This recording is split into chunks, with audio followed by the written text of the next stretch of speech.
Assalamualaikum warahmatullahi wabarakatuh.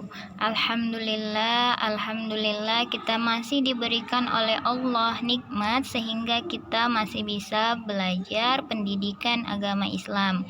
Dan tak lupa pula sholawat kita ucapkan kepada Rasulullah SAW. Allahumma sholli wa sallim wa barik alaih. Kemudian marilah kita melafazkan basmalah untuk memulai pembelajaran pada hari ini.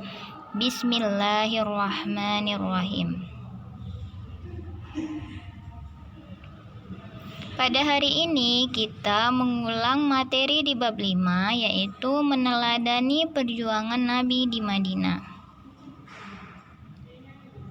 Dakwah Rasulullah SAW periode Madinah. Hal yang harus kita ketahui adalah dakwah Nabi Muhammad di Madinah berlangsung selama 10 tahun dan 13 tahunnya adalah di periode Mekah.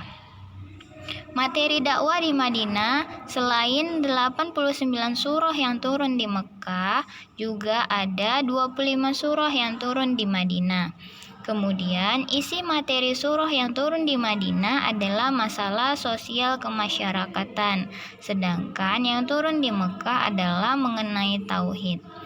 Peperangan yang dilakukan oleh Rasulullah bertujuan untuk membela diri, menjamin kelancaran dakwah, untuk memelihara umat Islam agar tidak dihancurkan oleh bala tentara Persia dan Romawi.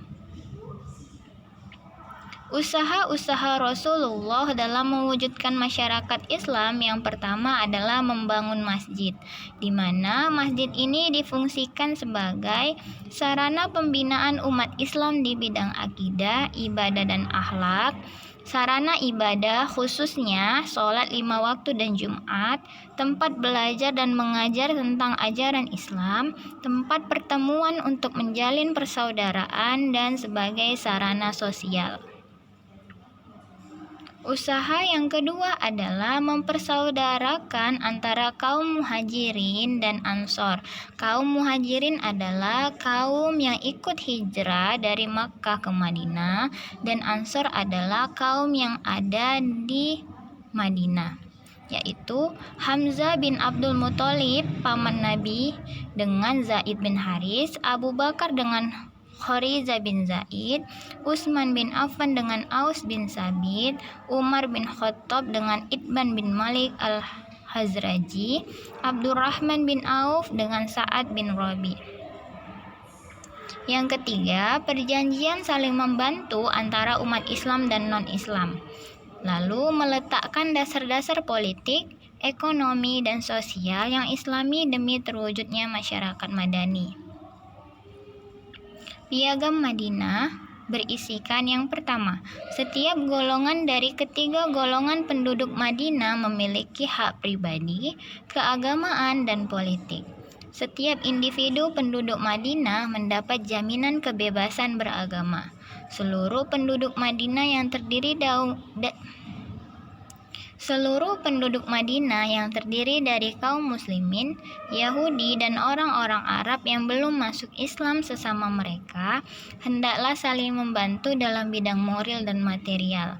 Yang keempat, Rasulullah SAW adalah pemimpin seluruh penduduk di Madinah.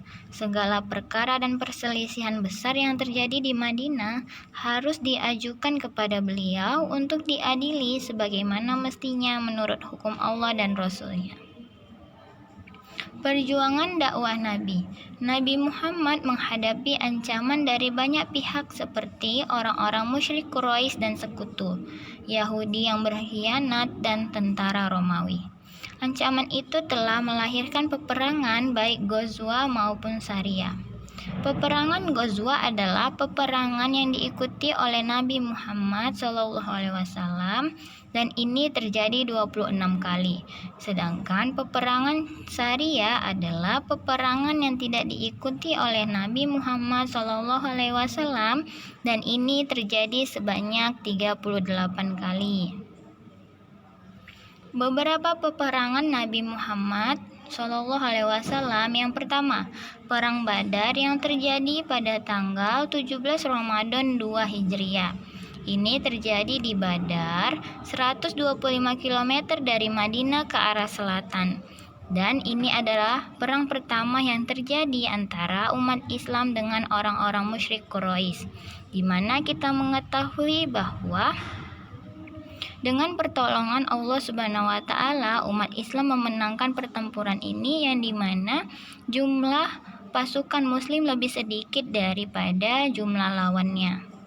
Yang kedua, perang Uhud. Ini terjadi di Bukit Uhud 15 Syawal 3 Hijriah. Dan pada perang ini Hamzah bin Abdul Muthalib bersama 70 orang sahabat gugur sebagai syahid.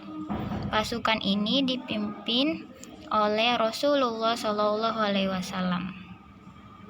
Perang Ahzab terjadi pada Syawal 5 Hijriah.